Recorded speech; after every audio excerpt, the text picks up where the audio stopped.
حضرت خضر علیہ السلام کہیں جا رہے تھے اور وہ بوڑھے تھے، ان کے پاس کسی قسم کا ساز و سامان اور رقم وغیرہ بھی نہیں تھی، بالکل خالی ہاتھ تھے۔ راستے میں انہیں ایک فقیر ملا۔ اس نے حضرت خضر علیہ السلام سے کہا کہ مجھے خدا کے نام پر کچھ دے دو۔ خضر علیہ السلام نے جواب دیا کہ میرے پاس تو کچھ بھی نہیں۔ اس فقیر نے دوبارہ کہا کہ مجھے اللہ کے نام پہ کچھ تو دے دو۔ حضرت خضر علیہ السلام نے جواب دیا کہ بھائی، میں اسی خدا کا نام لے کر تم سے کہتا ہوں کہ میرے پاس کچھ بھی نہیں ہے، میرے سامنے اتنا عظیم نام نہ لو۔ اس فقیر نے تیسری مرتبہ کہا کہ مجھے اللہ کے نام پر کچھ تو دے دو۔ حضرت خضر علیہ السلام نے جواب دیا کہ تو نے اتنی بڑی ہستی کا نام لے لیا ہے، مگر میرے پاس کچھ بھی نہیں ہے، تو ایسا کر کہ میرے گلے میں توق ڈال اور مجھے منڈی میں لے جا کر فروخت کر دے، اور میری قیمت اللہ کے نام پہ لے لے، کیونکہ اللہ کا نام سننے کے بعد میں تجھے خالی ہاتھ نہیں لوٹا سکتا۔ اس فقیر کو کیا پتا تھا کہ یہ اللہ کے برگزیدہ نبی حضرت خضر علیہ السلام ہیں۔ بہرحال اس نے کچھ پوچھے بغیر ان کے گلے میں توق ڈال دیا اور منڈی لے گیا، اور وہاں جا کر اعلان کرنے لگا کہ اس بوڑھے کو خرید کر کون اپنا غلام بنائے گا۔ منڈی کے خریداروں میں ایک بوڑھا آدمی بھی تھا۔ اس نے اپنے دل میں سوچا کہ یہ شخص تو بوڑھا ہے، کام کرنے کے قابل نہیں، اگر کسی اور نے اسے خرید لیا تو اس سے خوب کام لینے کی کوشش میں اس پر ظلم کرے گا، لہذا اسے میں ہی خرید لیتا ہوں۔ چنانچہ وہ آگے بڑھا اور اس نے اس بوڑھے غلام حضرت خضر علیہ السلام کو خرید لیا اور اپنے گھر لے آیا۔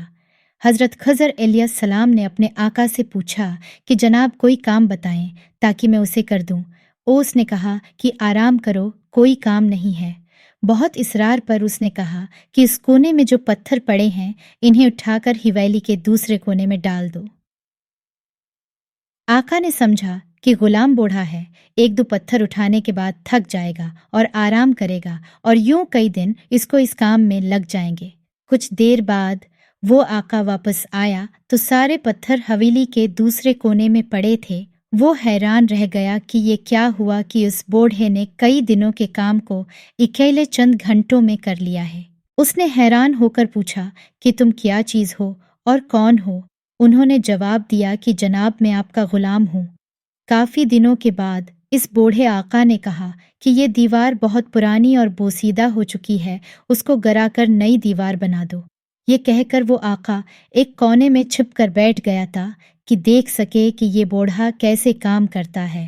چنانچہ حضرت خضر علیہ السلام نے پرانی دیوار گرائی، گارا بنایا، پھر ایک پتھر کو گارا لگا کر دیوار بنانے کے لیے رکھا، اور پھر یوں پتھروں کو اشارہ کیا تو پتھر ترتیب سے دیوار پر لگنا شروع ہو گئے، اور پھر دیکھتے دیوار کھڑی ہو گئی۔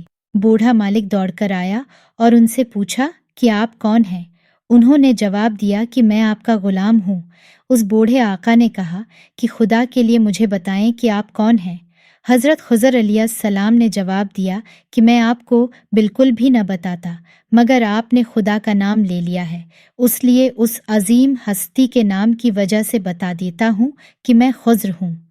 وہ بوڑھا ڈر گیا کہ آپ اللہ کے پیغمبر ہیں، مجھ سے گستاخی ہو گئی، بس آپ آزاد ہیں۔